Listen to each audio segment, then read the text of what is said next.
Bismillahirrahmanirrahim. Meneruskan konstruksi ayat ya. Misalnya begini, Anda jangan langsung menyalahkan Nabi Adam. Saya ini sering kampanye untuk membela Nabi Adam. Karena banyak kiai yang cerita Nabi Adam itu salah melulu. Nanti kan kita di surga kan nggak perlu ngajukan kredit, nggak perlu punya istri cantik yang minta ke mall. Karena kelebihannya bidadari itu cantik, nggak minta belanja. Sudah gitu di madu juga agak protes. Tapi kalau di dunia itu sudah minta belanja, di madu protes. Jadi, tapi kenapa Nabi Adam akhirnya keluar dari surga dan kita menyalahkan hanya demi kepentingan supaya tadi punya istri cantik, tidak minta uang apa? Belanja dan boleh dipoligami mau maksudnya. Di konstruksi ayat itu tidak ditampakkan, tapi semua ahli tafsir tahu. Misalnya fadallahuma bihurur, setan menipu Adam dan Hawa dengan curang. Hurur itu nipu. Jadi kalau ngaji nipu itu mulai dulu itu ya gurunya setan itu. Jadi Nabi Adam itu di surga dengan penuh limpahan anugerah. Buah apa saja ada, makanan apa saja ada, enggak bayar. Tempat mewah leg juga enggak bayar. Kalau Anda di hotel leg sedikit aja bayarnya minta ampun.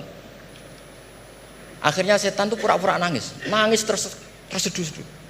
Akhirnya Nabi Adam menghampiri. Kenapa kamu nangis? Saya ini iba sama kamu, kasihan. Nikmat yang begini nikmat, pada akhirnya Anda ini mati. Karena Anda manusia, pasti mati. Kasihan sudah senikmat ini kemudian Anda mati. Pura-pura nangis, jadi lama ya nangis, acting itu. Akhirnya Nabi Adam tanya, lalu solusinya gimana? Terus setan tinggal numpangi. Hal adulluka ala syajaratil khuldi wa mulkil la yafla. Kamu mau tak kasih vitamin, makan pohon khuldi. Nanti kalau kamu makan itu terus abadi. Jadi terus setan, Nabi Adam mulai ragu ya, tapi Allah melarang saya makan pohon khuldi itu, syajaratul khuldi itu. Kamu tidak usah cari tafsirnya, itu anggur, apa ketela, apa duren, itu namanya orang kurang penggawean itu. Itu gak penting. Ketika Allah tidak menjelaskan detail itu berarti detailnya itu tidak penting. Kamu sok penting nyari itu apa itu. Allah saja tidak menjelaskan, kok kamu yang manusia mau menjelaskan. Akhirnya Nabi Adam tanya, apa betul Allah itu melarang saya makan itu? Terus Allah cerita, wa qasamahuma inni lakuma laminan nasihin. Terus setan itu cerita, demi Allah saya tahu info terbaru bahwa sekarang nggak apa-apa. Jadi hukum terbaru itu. Singkat cerita Nabi Adam makan. Ketika makan, berarti setan salah karena menipu Nabi Adam, Adam salah karena makan pohon khuldi tadi. Apa yang terjadi? Allah manggil Nabi Adam. Adam, kenapa kamu makan itu? Bukankah pohon-pohon yang lain, buah-buah yang lain itu cukup? Kenapa kamu makan yang saya larang itu? Terus jawab Nabi Adam ini yang unik, yang kita harus bela Nabi Adam ila yaumil qiyamah. Wa izzatika ya Rabbi ma adzunnu anna ahadan yahlifu bika kadziban. Demi kehormatanmu ya Allah, ketika engkau disebut oleh setan, saya tidak pernah mengira ada orang berani mencatut nama engkau kemudian dia bohong. Loh, ini contohnya Pak Fajar ini, sama temannya yang paling sering bohong itu dia nggak percaya, tapi meskipun sering bohong kalau dipanggil Pak Rektor ngecek ulang apa enggak, kalau kalimatnya dipanggil Pak Rektor pasti nggak ngecek ulang, meskipun teman yang sering bohong pasti langsung nyari Pak Rektor. Saya misalnya sebagai murid Mbah Maimun punya teman yang sering bohong sekalipun, terus bilang Gus dipanggil Mbah Maimun, pastilah langsung ke sana karena disebut nama itu orang sudah ada berpikir jelimet. Ketika engkau disebut ya Allah, saya tidak pernah ngira ada orang mencatat nama engkau kemudian dia bohong. Sehingga Allah itu haru sama Nabi Adam. Makanya Nabi Adam itu diusir. Ini meneruskan ayat yang dibaca Mas Masjid tadi. Diusir tapi disangoni. Dam, secara prosedur hukum kamu harus saya usir karena kamu melanggar. Tapi tak sangoni, lucu kan? Tak sangoni. Kamu baca ini ya. jadi unik. Makanya ayatnya fatalaqqa Adamu mir Rabbi, bukan kreasinya Nabi Adam. Kalimat itu bukan kreasi Nabi Adam, tapi hadiah sama Allah. Ini kamu secara laturan tak usir, tapi tak sangoni, ini dibaca nanti. Tapi Nabi Iblis tidak disangoni, karena memang dia penipu betul. Sudah gitu akting pura-pura nangis, pura-pura ini itu, jadi benar-benar penipu ulung. Makanya sekarang pun kalau penipu itu memang harus sopan, harus nangis, itu cara untuk itu. Karena sanatnya penipuan memang begitu, sanat awalnya memang begitu. pura-pura nangis terus pura-pura itu. Jadi itu memang cara paling efektif untuk apa? Nipu. Ada sanadnya. Nah, lalu kenapa ada hadis mangqala la ilaha illallah dakhalal jannah? Ini terakhir terus nanti Mas Masdi ngendikan terus doai sekalian. Perintah Sohibul Bait, bukan permintaan, perintah. Perintah itu bukan berarti tidak sopan. Memang bahasa Indonesia itu gitu. Permohonan itu mesti diabaikan. Kalau perintah itu agak tegas. Bukan masalah. Jadi begini. Saya ulang lagi konstruksi ya, konstruksi ayat fadallahuma bihurur. Kenapa mangqala la ilaha illallah dakhalal jannah? Itu unik. Kalau kita baca hadis, ada orang itu pendosa, salahnya sudah minta ampun. Sama Allah dipanggil. Ini hadis musnad, riwayat Musnad Ahmad dan banyak riwayat yang lain. Dipanggil, "Fulan, kamu ke sini. Kamu lihat itu apa?" "Bok, Gusti." "Berapa?" 99. Per bok itu maddul basar. Sepanjang mata melihat itu isinya dokumen kesalahan dia. Jadi nggak kayak yang di pengadilan itu hanya beberapa tumpuk. Itu sepanjang dia lihat itu kesalahannya dia. Sepanjang dia melihat. Sudah gitu jumlahnya 99. Ya dia putus asa, dia tidak akan masuk surga. Kemudian sama Allah, sudah kamu tenang saja. Diambilkan bok kecil, kecil sekali, paling sak bok jam tangannya. Dah, innaka lan tuzlamal yaum, kamu tidak akan terdolimi. Kenapa Gusti? Ini kamu punya kebaikan ini kecil sekali. Ya apa efeknya Gusti? Kan nggak ngefek kesalahan seperti itu. Kemudian bandingannya hanya kebaikan sekecil itu. Dah, kamu tenang aja. Setelah ditimbang, box 99 yang jumlahnya maddul basar kira-kira 3 kilo sama satu wadah jam kecil, ternyata setelah ditimbang itu menangin 1 jam kecil karena isinya la ilaha illallah. Malaikat itu gak berani. Kamu berani ada namaku kemudian kamu abaikan. Saya dipanggil 1000 mahasiswa UII sama satu Pak Rektor, Pak Fajar. Kemana arahnya? Ke satu rektor apa ke 1000 mahasiswa yang manggil? Pak Rektor, kan ini urusan nasib. Nah ini cerita. Malaikat yang nimbang Pak Warsono itu diprovokasi sama malaikat yang lain. Kamu berani nggak mempertimbangkan kata Allah di situ? Wah ya tidak berani. Nah, itu disebut fala yaskulu ma'asmillahi ta'ala syai'un. Dibandingkan asma Allah itu tidak ada yang bisa ngungguli. Nah, di sini terus para torekot, para apa konwiridan Allah. Tapi karena kita ini sekarang sudah tidak ngaji malah tanya, gunanya apa sih menurut Allah? Lu nyebut pangerane orang-orang gunanya. Oh ini sedang nyebut Tuhannya, kok kamu tanya gunanya apa? Kamu tak kasih uang aja tidak pernah tanya gunanya uang ini apa? Pas dijak wiridan tanya, gunanya apa sih? Oh dasar orang aneh. jadi logis. Lah Nabi Adam juga sama, ketika disebut asma Allah itu nggak mikir yang lain. Apa setan itu penipu apa enggak, sudah grogi yang manggil Allah langsung. Nah makanya saya mohon kenapa kita memahami mangkana akhiru kalamihi Allah la ilaha illallah dakhalal jannah. Karena dengan itu malaikat nggak berani macam-macam. Jadi nanti kalau Anda ketemu malaikat tukang hisab, ayo silahkan abaikan nama Allah. Kalau kamu berani berarti tidak malaikatnya Allah. Masa namanya Allah gak dipertimbangkan? Ya tadi misalnya dosen-dosen UI ada undangan seminar menjanjikan, enggak seminar menjanjikan tapi yang manggil rektor, milih mana? Kira-kira saja milih rektor kan? Karena ini nasib berkelanjutan kan kalau seminar kan. Apalagi ini asmane Allah. Nah, makanya Nabi ngendikan fato satis sijilat wasakula ismuwah. Kemudian bok kesalahan tadi jomplang kalah, kemudian yang menang hanya asmanya Allah Subhanahu wa ta'ala. Makanya terus disebut, sudah Nabi ketika tanya amal apa paling baik ya Rasulullah, gini dzikrullah fisirri wal alan gini-gini, dan kamu mati dan kamu hidup walisanu katarbun, kamu harus selalu ingat Allah ta'ala. Lah dene saya sekarang itu sudah biasa ingat Allah terus disuruh ingat rektor, ya muga-muga itu tugas dari Allah juga. Saya tidak tahu apa benar apa tidak tahu. Tapi yang jelas saya tidak jenis orang yang apa ya, terus nganggep apa dunia penting betul. Tapi yo penting lah gue sanggup mati.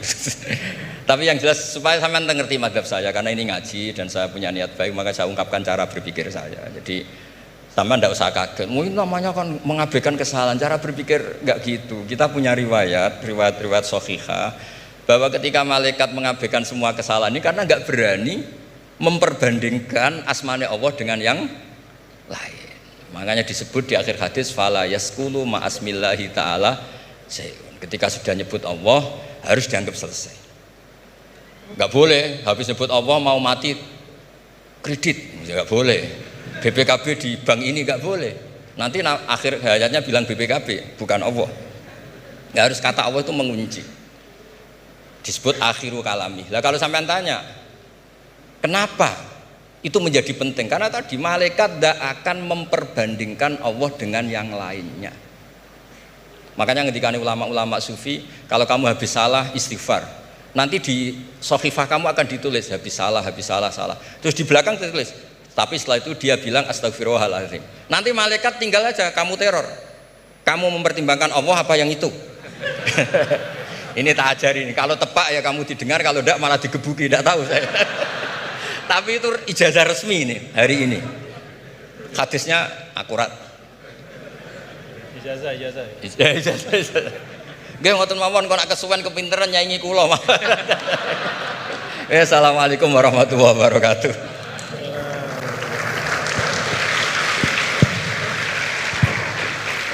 Terima kasih karena saya diminta untuk mengakhiri, ya saya ingin menyampaikan dua hal saja. Pertama, saya garis bawahi yang beliau sampaikan baru, bahwa kalau Allah tidak berepot-repot ya dan tidak mendetil-detilkan sesuatu, ya berarti itu tidak terlalu perlulah ya. Jadi jangan kita sok merepot-repotkan diri ya mendetil-detilkan sesuatu yang Allah Ta'ala justru tidak detilkan.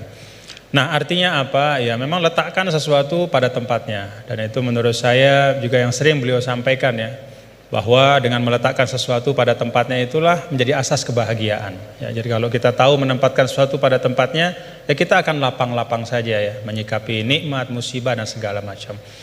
Nah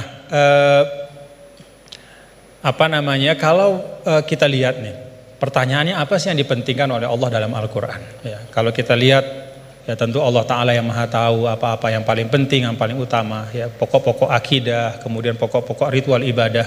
Tapi kalau kita menggunakan pendekatan kuantitatif ya, salah satu yang sangat dipentingkan oleh Allah dalam Al-Quran adalah ranah muamalah. Jadi ranah muamalah itu luar biasa dipentingkan oleh Allah dalam Al-Quran. Ya kalau kita lihat misalnya dari sisi panjang pendeknya ayat saja, 282 Al-Baqarah itu ayat paling panjang dalam Al-Quran adalah tentang transaksi hutang piutang. Ya itu muamalah. Dan salah kalau kita misalnya menanggapi atau mempersepsi bahwa urusan utang piutang itu urusan dunia belaka. Enggak. Ya buktinya Gus Bah tadi nyampaikan beberapa hal tentang utang piutang dalam mengaji barang ini. Berarti sesuatu yang penting. Nah dalam ayat itu juga disampaikan di akhir ayat tentang hutang piutang itu apa? Wattaqullah wa yu'allimukumullah. Wattaqullah wa yu'allimukumullah. Jadi bahwa muamalahmu, transaksi keuanganmu, hutang piutangmu, hal ihwal tentang keuangan itu menyangkut takwa juga gitu. Itu menyangkut takwa juga. Itu bagian dari ekspresi bertakwa kita. Hutang yang benar, menulis dengan baik, membayarnya juga dengan baik, berhutangnya pun kalau memang betul-betul butuh dan seterusnya. Dan banyak lagi di dalam Al-Quran ayat tentang muamalah. Nah saya sering sampaikan ya, bapak-bapak saudara, kalau kita misalnya menggunakan pembagian yang walaupun kita bisa perdebatkan lah ya tentang validitasnya 100%, tapi ada pembagian yang sederhana oleh para ulama. Pertama, dalam Islam itu ada yang disebut dengan ruang akidah ya. Yang kedua ruang ritual ibadah, dan yang ketiga adalah ruang muamalah. Semuanya itu tentu dalam makna semuanya hidup adalah ibadah, tapi kalau dibagi ruang akidah itu terkait dengan rukun-rukun iman kita, keyakinan-keyakinan pokok. Itu sifatnya tauqifi, nggak boleh dikreasikan. Jadi apa yang Allah Ta'ala sampaikan, yang berikan ya seperti tadi disangoni Nabi Adam, fatalaqa Adam berkalimatin fataba alaih. Ya Rabbana zolamna, ya itu sudah sangon dari Allah. Ya iman itu ya kayak begitu. Kita disangoni, diberikan, ditegaskan, dibatasi. Lalu ritual ibadah juga sama, sifatnya tauqifi. Nah pada saat muamalah itu sifatnya beda. Sifatnya itu ijtihadi ibada'i. Jadi sifatnya itu kita dikasih prinsip oleh Allah, ruang muamalah kehidupan ini, namanya sosial, politik, budaya, ekonomi, ya, kita diberikan prinsip, tetapi perinciannya itu diserahkan kepada kita. Bagaimana kita memprosesnya supaya bisa menghadirkan kemanfaatan dan kemaslahatan untuk semua tanpa menghilangkan prinsip-prinsip itu. Nah, jadi kalau kita dalam konteks misalnya yang beliau sampaikan tadi, ya semua hal-hal yang ada ini selain daripada akidah dan ritual ibadah itu kan muamalah. Maka prinsipnya adalah kita saling melengkapi gitu. Dan saling mengisi dalam kebaikan. Nah, kemudian yang kedua, yang terakhir, ulama juga mengatakan begini. Ketika kita belajar Al-Quran, maka kita juga belajar tentang lawazimul makna atau lawazimul faham. Ada satu kefahaman dari ayat. Nah, konsekuensi dari kefahaman itu apa? Ya, nah, itu beliau tadi juga sudah sampaikan berulang kali. Kalau kita misalnya, ini satu ilustrasi saja. Ya ayyuhalladzina amanu idza qumtum ilas salati faghsilu wujuhakum wa aydiyakum ilal marafiq wamsahu bi ru'usikum wa arjulakum ila akhiril ayah. Wahai orang beriman, kalau ingin masuk ke dalam solat, hendak solat, maka ambil air wudhu, basuhlah muka dan seterusnya sampai akhir ayat. Secara fikih, ya tadi beliau sering mengajarkan kita, secara fikih ini tentang kewajiban kita berwudhu dengan prosesinya. Tapi ada lawazim dari ayat ini. Apa lawazim dari ayat ini?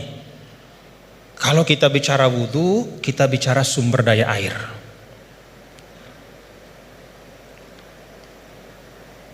Kita bicara tentang wudhu, kita bicara tentang ekosistem kehidupan. Gak ada wudhu tanpa air. Kalau wudhu tanpa air, tayamum namanya.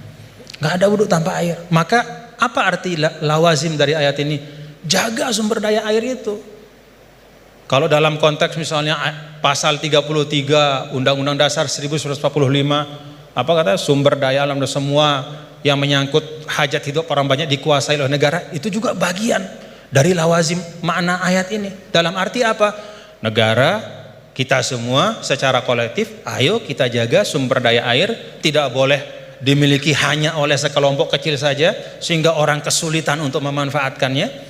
Dan pada ujungnya jangan-jangan nanti bisa orang kesulitan untuk menegakkan sholat karena nggak bisa wudhu, karena sumber daya air itu dikooptasi oleh kelompok tertentu misalnya. Itu lawazimul ayat. Ketika Allah Ta'ala misalnya, ya ayyuhalladzina amanu idza nudiya lis-salati min yaumil jumu'ati fas'au ila dzikrillah wa dzarul bai'. Wahai orang-orang beriman, kalau udah waktunya Jumatan itu, maka segera datang ke masjid, tinggalkan perdagangan. Apa lawazim dari ayat ini? Kata para ulama, lawazim dari ayat ini adalah ya bahwa Allah tidak akan bicara tentang perdagangan. Allah tidak berbicara tentang sesuatu yang penting, ya, yang bisa mengalihkan, ya, seseorang dari ibadah. Ya, kan di sini diletakkan orang kalau terlalu cinta berdagang, ya, maka dia nggak mau ninggalin bisnisnya untuk sholat gitu, karena time is money. Bagi dia 5 menit ketika sholat itu, kalau udah transaksi entah berapa duit misalnya gitu.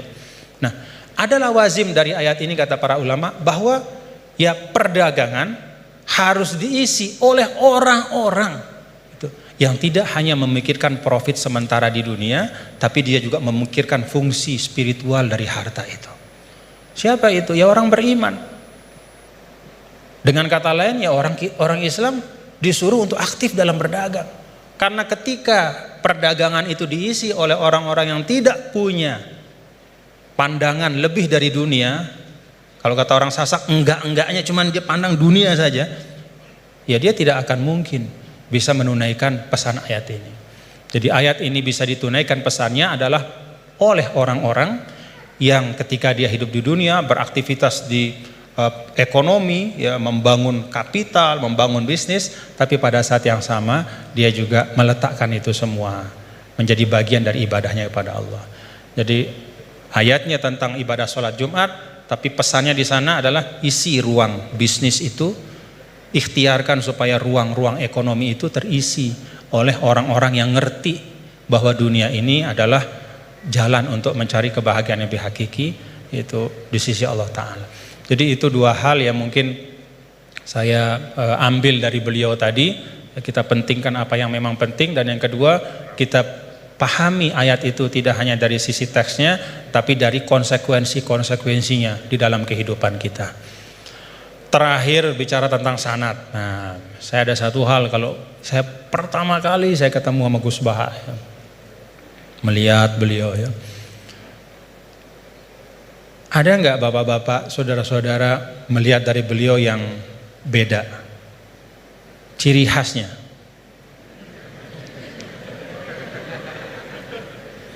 Ciri khasnya beliau itu gini.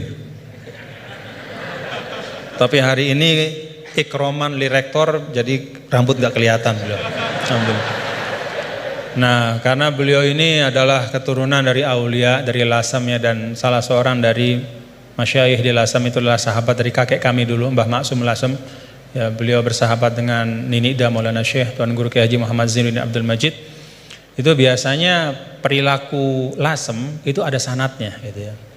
Jadi saya lagi mikir-mikir ini naruh topi begini tuh ada sanatnya nggak beliau? Ya, kita mau tahu dari beliau ya. Ala kulli hal, bapak-bapak saudara, terima kasih Gus atas ilmu-ilmunya dan silaturahim kita pada pagi hari ini. Mudah-mudahan bisa terus bersilaturahim dalam kebaikan, dan kita doakan beliau selalu disehatkan, diafiatkan oleh Allah Subhanahu wa taala. Ya, cara gampang buat kita mendoakan diri kita itu doain orang lain ya. Itu resep yang paling gampang. Jadi kalau kita doain diri kita ini kan belum tentu terkabul. Tapi kalau kita doakan orang, malaikat yang mengaminkan doa kita dan mengatakan untukmu seperti yang kau doakan. Jadi kalau resep supaya dapat sesuatu, doakan orang lain dengan sesuatu itu. Kita doakan mudah-mudahan Gus Baha sehat walafiat dan kita semua diberkahi Allah Ta'ala. Wallahul muwaffiq wal hadi ila sabilir rasyad wa huwal muwaffiq ila aqwamit thariq. Nunas maaf apabila banyak khilafan, kekeliruan. Assalamualaikum warahmatullahi wabarakatuh.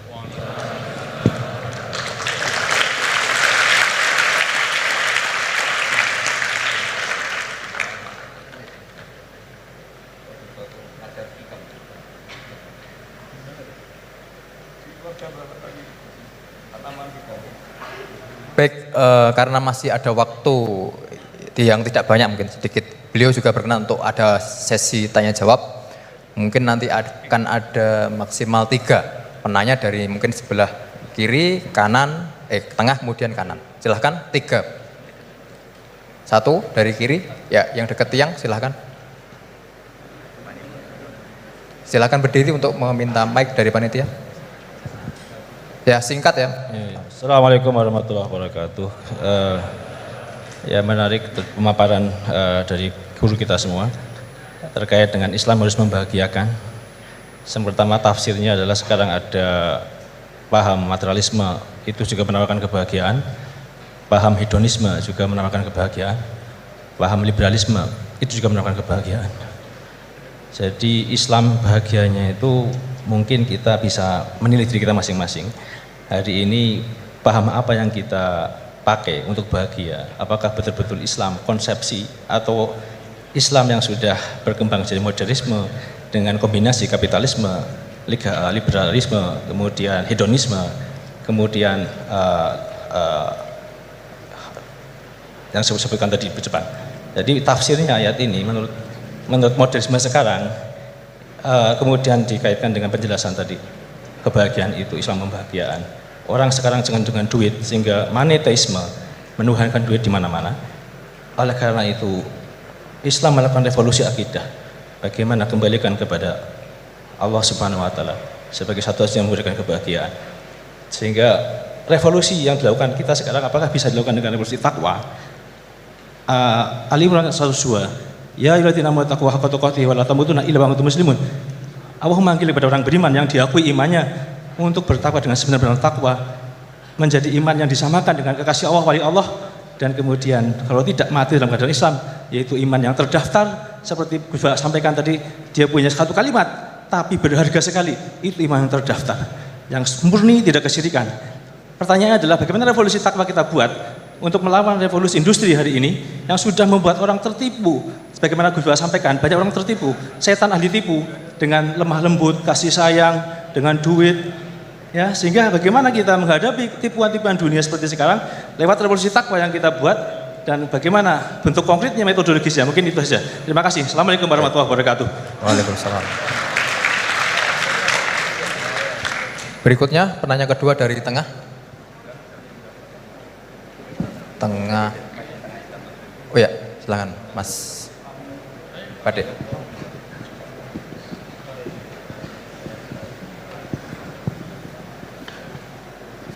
Bismillahirrahmanirrahim. Assalamualaikum warahmatullahi wabarakatuh. Sebelumnya terima kasih saya ucapkan kepada Pak Fajar sebagai moderator telah mempersilahkan saya dan memberi kesempatan.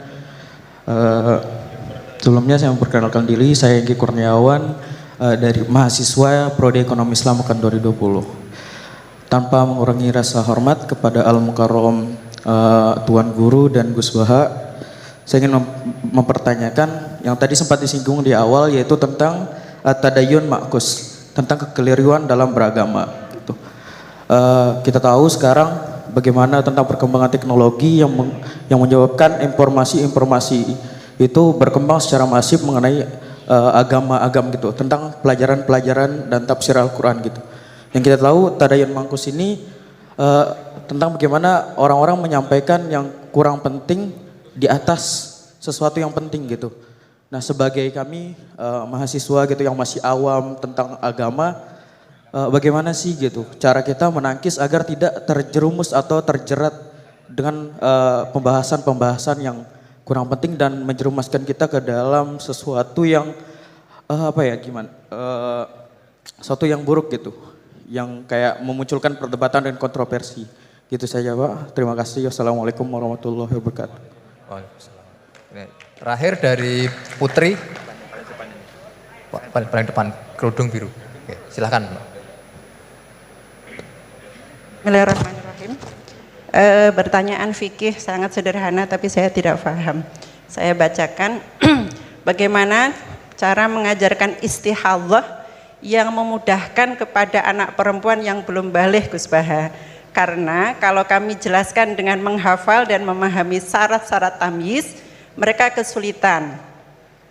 Dan kalau perempuan tadi sudah paham belajar istihadhah tanpa memahami tamyiz, apakah selanjutnya perempuan tersebut harus belajar istihadhah dengan memahami syarat-syarat tamyiz? Sampun. Tiga penanya. Berikutnya kami berikan kesempatan kepada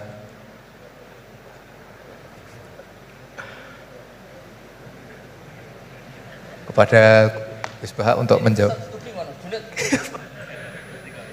Kamu itu jadi jabat itu bukan tanggung jawab.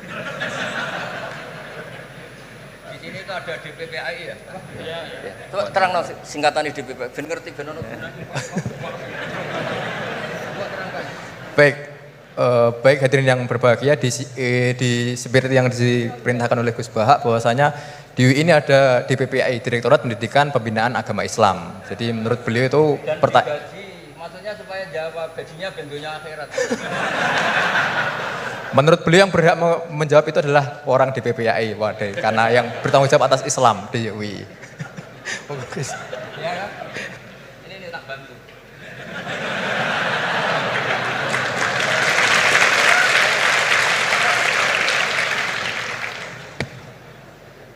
Jadi harusnya kan sudah tugas, mandat, ada SK-nya, ada fasilitasnya. Kalau gaji itu kayaknya kasar fasilitasnya. Jadi harusnya yang jawab itu ya ketua DPPA, iya.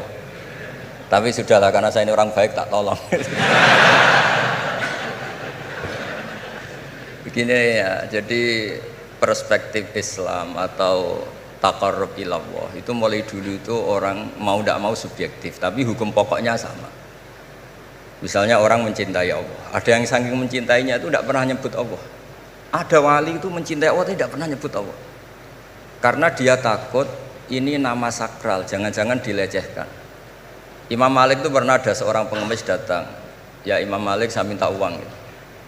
Imam Malik jawabnya itu, saya tidak punya uang, baru tidak bawa uang, juga tidak punya uang. Kamu besok ke rumah saya atau nanti ke rumah saya, tak kasih uang. Terus diberi nasihat sama temannya. Halal itu mbok yawa Anda ngomong rozaqakallah, ya semoga Allah memberi rezeki kamu. Jawabnya Imam Malik itu apa? Saya masih hafal teksnya. Fa'ana ujillu ismallahi ta'ala an askura indaman yakrohu sama'ahu, ada yang baca sima'ahu walau dimna jumlatin. Saya tidak mau nyebut nama Allah pada orang yang nggak suka nama itu, meskipun tuh hanya secara apa itu eksplisit. Artinya kalau dongak tahu serang di duit jaluk duit untuk itu kira-kira itu. Wong saya mintanya uang kok Dikasih apa? Doa. Jadi kadang-kadang orang cara mencintai Allah itu, lah ya bagi pengemis tadi rozaqaka Allah itu maknanya kan nggak mau memberi kan? Doa tadi kan disimpulkan nggak mau memberi. Sama seperti kita di Jawa ada keponakan misalnya mau mondok pamit padenya, kata padenya, ya wes le tak sangoni selamat, ya sudah tak sangoni selamat. Selamat ndonga tok gak modal agak tunggale. Nah, berdoa saja tanpa modal. Nah, Sayyidina Umar radhiyallahu anhu itu diantaranya orang yang meriwayatkan hadis Inna wa ta'ala kallafani an asrifa an du'a. Allah memaksa saya, menugaskan saya supaya tidak semuanya itu dikonsultasikan kepada Allah Subhanahu wa taala. Sehingga banyak kiai kalau ada orang potongan rai mustajab, wajahnya itu tidak meyakinkan mustajab doanya. Iya saya ini miskin, utang saya banyak, nggak akan diijazahi disuruh doa atau duha atau baca waqiah. Karena sekali itu dipraktekkan dan kita tahu potongan gak mandi, itu nanti nyalahkan institusi doa. Jute saya duha juga tetap miskin, saya doa juga tetap miskin. Daripada Allah disalahin mendingan pon sing kerja tenanan. Sayyidina Umar ketika ada orang minta uang dan minta doa, kamu harus kerja yang serius. Fa innas sama ala tumtiru daban, langit tidak akan menghujankan apa? Emas. Jadi di mana-mana mencintai itu ekspresinya macam-macam. Ada ulama yang saking senangnya umatnya Nabi senang silaturahim. Ada ulama yang saking senangnya umat Nabi gak suka silaturahim dengan arti berkunjung karena itu dianggap mengganggu. Teman kita punya anak, punya istri, kadang pas harmonis kita datang terganggu. Wong saya pernah dolan di orang, pas tukaran sama istrinya, itu berhenti dulu ada Gus Pak, nanti teruskan. Ternyata orang tengkar itu diganggu juga gak suka. Jadi tiket, cek, ono Gus Pak, kok terus no. Jadi ternyata orang bertengkar juga gak mau diganggu. Setelah itu tak tanya, tadi diteruskan tengkar aja, materinya lupa Gus. Materi untuk nyerang istrinya lupa. Nah begitu juga zaman Rasulullah SAW, banyak sahabat yang saking senengnya Nabi sering sowan istifadah. Ada yang saking senengnya Nabi nggak sowan, takut ganggu, Nabi punya keluarga, punya anak, punya istri. Ada yang saking senengnya Nabi, kalau ketemu Nabi itu melihat wajahnya sampai dia tahu detail wajah Nabi kayak apa, rambutnya kayak apa. Ada juga yang sama sekali ditanya, sifli wajah Rasulullah, tolong ceritakan ke saya wajah Nabi itu kayak apa. Saya tidak pernah melihat wajahnya Nabi. Loh, Anda ini sahabat masa tidak melihat wajahnya Nabi? Ijlalan rasa kalau ketemu beliau itu hormat sekali sampai gak berani menatap mukanya. Sama-sama seneng tapi ekspresinya beda. Saya kalau ngaji usul fikih di pondok saya sering cerita fal yukrim dhaifahu fal yukrim jarahu, itu Islam hanya memerintahkan ikram, memuliakan, tapi prakteknya beda-beda. Di kampung kamu ketemu tetangga tidak tanya itu sombong, tapi kalau di kota ketemu tetangga tanya namanya kepo, dianggap ganggu privasi. Sama-sama maknanya ikram. Ibnu Abbas itu kalau sholat cepatnya bukan main. Katanya seneng Allah, munajat lah, kok seneng cepat, berarti gak begitu seneng. Tapi Ibnu Abbas kebalik cara tanya, kenapa kamu kalau sholat cepat? Setan nata-nata mau goda saya, ternyata saya selesai, jadi kecelik dia. itu juga ilmu. Ya artinya cara itu tidak usah distandarkan gitu ya, monggo lah, sementing ada sanatnya. Ada apa? Ada sanatnya. Ya saya seperti datang ke sini itu mungkin bagi Anda bagus. Wah Gus Pak kersorawo alhamdulillah. Jari santriku, waduh gak ngaji meneh diganggu wong UII. Jadi Anda statusnya bagi saya pengganggu. Nah, itu juga yang terjadi di tafsir. Wasab atin idza roja'tum. Ada pelanggaran tertentu di puasa itu kafarohnya itu fasyamu salasati ayamin fil haji wasabatin idza roja'tum. 7 ketika kamu pulang. Itu kata Abu Hanifah, 7 hari ini boleh dilakukan di kawasan Mekah asal selesai haji sudah. Tapi bagi Imam Syafi'i pulang itu harus sudah sampai rumah. Sekarang saya beri pertanyaan, ketika Pak Fajar ini acara selesai terus dia pamit saya pulang, Gus saya tak pulang. Bagi saya dia sudah pulang meskipun masih di jalan. Tapi bagi istrinya istilah pulang kalau sudah sampai rumah. Lalu idza roja'tum itu pulang itu menurut siapa? Mas Majdi nanti ketika sudah pamit di bandara kita bilang sudah apa? Pulang. Tapi kata istrinya belum. Sama-sama istilahnya wasabatin idza roja'tum. Ada kiai itu tidak pernah mikir Islam sama sekali. Sebenarnya sama Islam bukan main, tapi gak tahu mikir Islam. Tak tanya Islam agamanya pangeran Gus, mbok pikir keliru, ono sing duwe. Islam itu milik Allah, ya, mesti diurus sama Allah. Tidak usah kamu pikir, Allah sendiri nanti yang ngatur Islam. Ternyata saking tawakalnya nggak mikir. Ya ada juga yang mikir Islam semangat malah keliru saking semangatnya. Ya macam-macam, sama-sama mencintai Islam. Coba kalau kamu seneng sama anak-anak, anak kamu main pakai motor atau pakai konten, pilihannya dua. Kamu peduli, ayo kawal nanti kalau jatuh, ayo kawal sama pembantu ini nanti kalau jatuh. Itu ya bukti cinta. Ada enggak? Sembarno ae wis pinter. Anakku wis pinter, nak tiba tangi dhewe, anakku sudah pinter kan. Itu juga penghormatan pada anak. Jangan kira makna seneng itu harus terbentuk satu versi. Seneng anak ya nak dolan dikawal. Ternyata yang membiarkan juga bentuk penghormatan bahwa anak ini sudah mandiri. Ya, terus yang masalah istikhadah itu masyhur itu di riwayat Hamnah binti Jahsh. Hamnah itu haidnya melebihi hari wajar. Terus sama Nabi, sudah kamu saya haidkan sesuai tanggal yang sebelum kamu kena penyakit ini. Itu kamu anggap haid, lainnya kamu anggap istikhadah. Itu istikhadah paling gampang. Ikuti saja fatwanya Imam Syafi'i. Jadi misalnya Januari kok 6 hari, Februari kok sampai terus mulai ada penyakit sampai 1 bulan keluar darah, Maret keluar darah, itu kata Imam Syafi'i ngikuti riwayat tadi, sudah kamu fatahayati terus sitata ayam, ausapata ayam, terus Nabi ngendikan kamu menghaidkan seperti bulan-bulan sebelum kena penyakit istikhadah itu. Lainnya di istikhadah.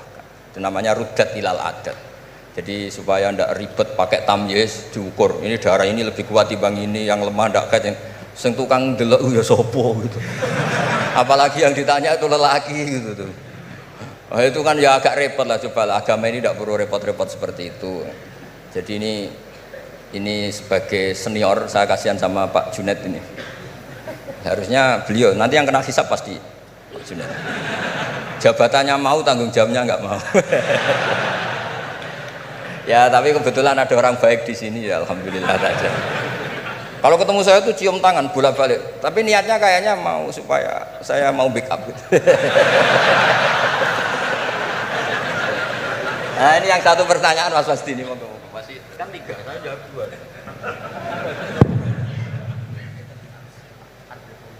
Harus revolusi teknologinya bagi agama. Oh iya, ya sebenarnya kan perubahan-perubahan itu setiap masa terjadi ya. Ya kita menganggap perubahan hari ini perubahan yang paling penting ya karena kita hidup di dalamnya. Tapi bagi generasi-generasi sebelum kita ya perubahan yang terjadi pada masa mereka itulah yang paling penting gitu. Dan beragama kita hari ini ya itu kan juga sebagiannya dibentuk dari bagaimana para ulama kita dulu merespon perubahan-perubahan yang ada pada masa mereka. Jadi kalau kita lihat jangankan yang sekarang ya Gus ya, bahkan pada masa Imam Syafi'i pun kan, dan masa-masa para imam mujtahidin ya, mereka itu sangat membuka diri dan melihat dinamika-dinamika yang terjadi dan menjadikan ya hal-hal yang terjadi di tengah masyarakat itu sebagai bahan penting untuk merumuskan pandangan keagamaan. Dan karena itu kalau misalnya Al-Azhar ya, Al-Azhar Syarif itu sekarang punya perhatian pada 3 hal saja ya ketika bicara tentang pemikiran keagamaan. Yang pertama tafkik al-fikril mutatarrif. Jadi membedah dan mempreteli pemikiran yang ekstrim, mengembalikan kepada manhaj wasati. Itu yang pertama. Kemudian yang kedua tajdid al-khitab ad-dini, yaitu memperbaharui al-khitab, cara kita menyampaikan sebenarnya kan al-khitab itu kan cara kita mengajak orang beragama. Supaya cara kita mengajak orang beragama ini tidak membuat orang semakin jauh dari agama ya. Jangan membuat ya seperti tadi beliau sampaikan, bahkan Rasul pun hati-hati ya, ketika menjawab pertanyaan dari masing-masing sahabatnya. Nggak ada Rasul itu gebiah uyah. Ya pokoknya ini mentang-mentang ini sahabat saya semua, saya kasih satu patokan plek harus kayak gini, nggak ada. Yang nanya tentang mana amal yang paling afdol dilihat oleh Nabi kan gitu Gus ya. Dilihat kira-kira oh ini ternyata orang yang kaya misalnya, oh amal afdal itu paling banyak adalah berinfak, paling bagus. Dilihat kayak begini keadaannya macam-macam disesuaikan sesuai dengan mukhatabin. Itu Rasul ya, para sahabat juga begitu.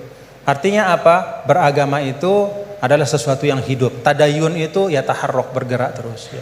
Nah, tadi disampaikan bagaimana cara kita merespon dalam situasi yang berubah seperti ini. Yang pertama, yang nggak usah galau. Tadi beliau sampaikan agama ini milik Allah Ta'ala. Jadi kita jangan menggalaukan diri kita, menganggap diri kita lebih penting, ya.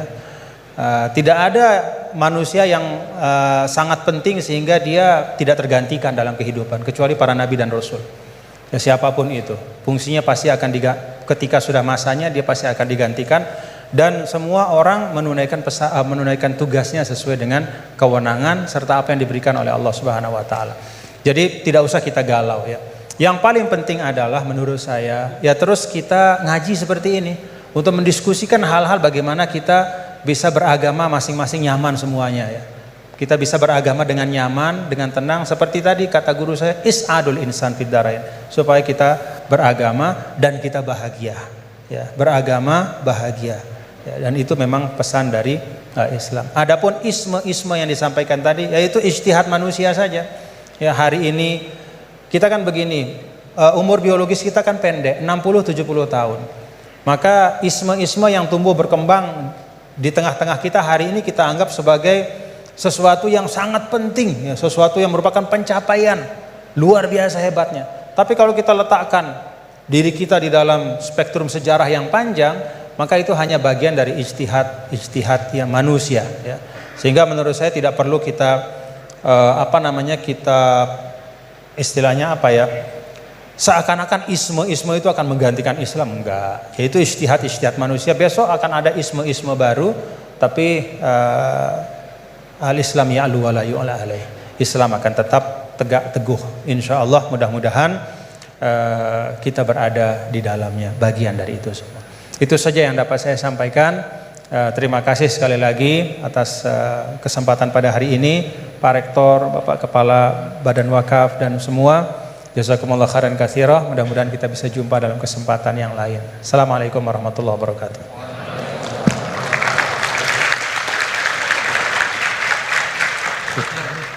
Doa.